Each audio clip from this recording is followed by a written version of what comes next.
बहुत ध्यान से देखो, इस फॉर्मेट में क्वेश्चन को पहचानो। ये एक फंक्शनल रिलेशन दे रखा है x और y में, fx plus Y fx into F Y है for every X Y belongs to natural number.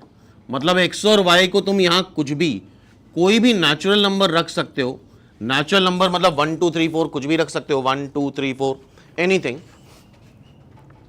f1 दे रखा है 3 और ये क्या है जरा देखो, x को 1 रखो f1 आ जाएगा, x को 2 रखो f2, x को 3 रखो f3, x को n रखो fn is equal to 120। f1 दे रखा है और हमसे n की वैल्यू पूछी है। क्या पूछा है? n पूछा है।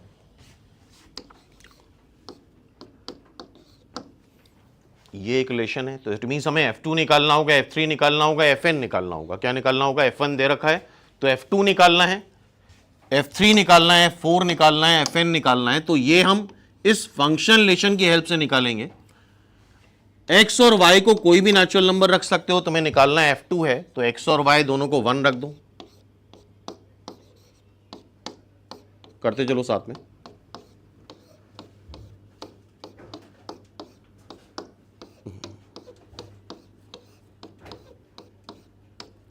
तो दैट इज f2।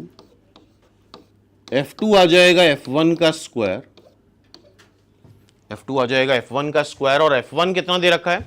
3। तो क्या f2 3 का स्क्वायर आ गया? अब हमें निकालना है f3। f3 निकालना है तो x और y को तुम कुछ भी रख सकते हो, तो हम x को 1 रख देते हैं, कोई भी नेचुरल नंबर, y को 2 रख दो, या x को 2 रख दो, y को 1 रख दो।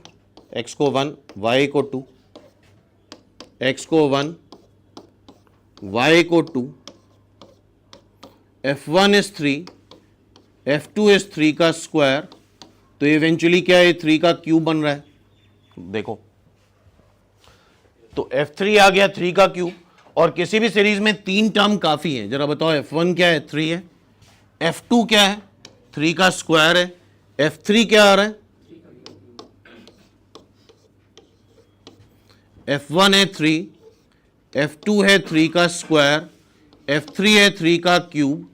तो क्या ये जीपी बन रही है? तो बताओ जरा, सिमिलरली fn कितना होगा? 3 की पावर n। 3 की पावर n।